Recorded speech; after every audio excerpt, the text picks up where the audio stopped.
இன்றைக்கி இருக்க மாணவர்களை வந்து எல்லாத்துக்கிட்டையும் வந்து ஈஸியாக இருக்கணும். கொஸ்டின் பேப்பர் முதல் லைஃப் முதல் ஜாப் முதல் எல்லாம் ஈஸியாக கிடைக்கணும் அப்படின்னு எதிர்பார்க்குறாங்க. இது நடைமுறையில் சாத்தியம் கிடையாது.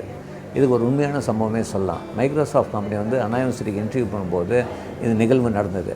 அவங்க வந்து எப்போவுமே மைக்ரோசாஃப்ட் பார்த்திங்கன்னா ஒரு 5 ப்ராசஸ் இன்டர்வியூ, ஃபஸ்ட் ரவுண்ட்லேருந்து 5th ரவுண்ட் வரைக்கும். இந்த கடைசியில் பார்த்திங்கன்னா 5வது ரவுண்டில் ஒரு 27 பேர் செலக்ட் ஆனாங்க. இந்த 27 பேருமே மிகவும் புத்திசாலியானவங்க. இந்த 27 பேருக்கு தனித்தனியாக இன்டர்வியூ பண்ணும்போது அந்த இன்டர்வியூர் வந்து ஒவ்வொரு மாணவர்களுக்கும் ஒரு கொஸ்டின் பேப்பர் கொடுத்தாரு. அந்த கொஸ்டின் பேப்பரில் வந்து 3 கொஸ்டின் இருந்தது. Answer any question, time 2 minutes அப்படின்னு பார்த்தீங்கன்னா, இதே வந்து இந்த கேள்வி வந்து நீங்கள் நிறைய மாணவர்கிட்ட கேட்டிங்கன்னா எல்லா மாணவர்களும் என்ன சொல்லுவாங்க, எது ஈஸியாக இருக்கோ அதான் நான் எடுப்பேன். இந்த 3 கொஸ்டின் ஏன்னா 2 நிமிஷத்தில் பேசணும். மைக்ரோசாஃப்ட் மாதிரி ஒரு பெரிய கம்பெனி. நீங்கள் பார்த்தீங்கன்னா இந்த 27 பேரில் 22 பேர் வந்து ஈஸியான கொஸ்டின் அட்டன் பண்ணாங்க. அவங்க கொஸ்டின் பேப்பர் எப்படி செட் பண்ணியிருந்தாங்கன்னா, first question very easy, second question very very easy, third question ஒரு இன்ஜினியரிங் மாணவனால சாதாரணமாக 2 நிமிஷத்தில் பண்ணவே முடியாது. இந்த 27 பேரில் பார்த்தீங்கன்னா 2 பேர் வந்து ஃபஸ்ட்டு கொஸ்டின் இல்லைனா செகண்ட் கொஸ்டின் எழுதி ரைட்டாக போட்டாங்க. இந்த 5 மாணவர்கள் 3வது கொஸ்டின் பண்ணாங்க.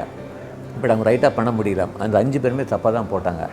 ஃபைனல் ப்ராசஸ் வரும்போது அனௌன்ஸ் பண்ணும்போது நிறைய பேர் நினச்சாங்க அந்த 22 பேருக்கு வேலை கிடைக்கணும். கிடையாது. அப்போ அந்த மைக்ரோசாஃப்ட் வந்து அந்த 3வது கொஸ்டின் அட்டம் பண்ணி தப்பாக போட்ட 5 பேருக்கு ஜாப் கொடுத்தாங்க. அப்போ ஒருத்தர் கேட்டார், ஏங்க நான் வந்து ரைட்டாக போட்டேன், எனக்கு ஜாப் கொடுக்கல, தப்பாக போட்டவங்களுக்கு ஜாப் கொடுத்துருக்கீங்க அப்படின்னு.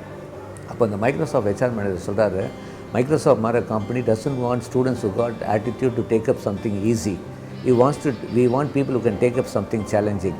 நீங்கள் 22 பேருமே வந்து ஈஸியான கொஸ்டின் அட்டன் பண்ணிங்க. இந்த 5 பேர் தான் சேலஞ்சிங் கொஸ்டின் அட்டன் பண்ணாங்க. எங்களுக்கு இந்த மாதிரி ஸ்டூடெண்ட்ஸ் தான் தேவை அப்படின்னு சொல்லி அந்த 5 பேருக்கு வேலை கொடுத்தாங்க. ஸோ இதுலேருந்து நல்லா புரியுது, வாழ்க்கையில் எதுவுமே ஈஸி கிடையாது. நம்ம சேலஞ்சிங் எடுத்தால் கண்டிப்பாக சாதிக்க முடியும், ஒரு நல்ல நிலையில் வர முடியும்.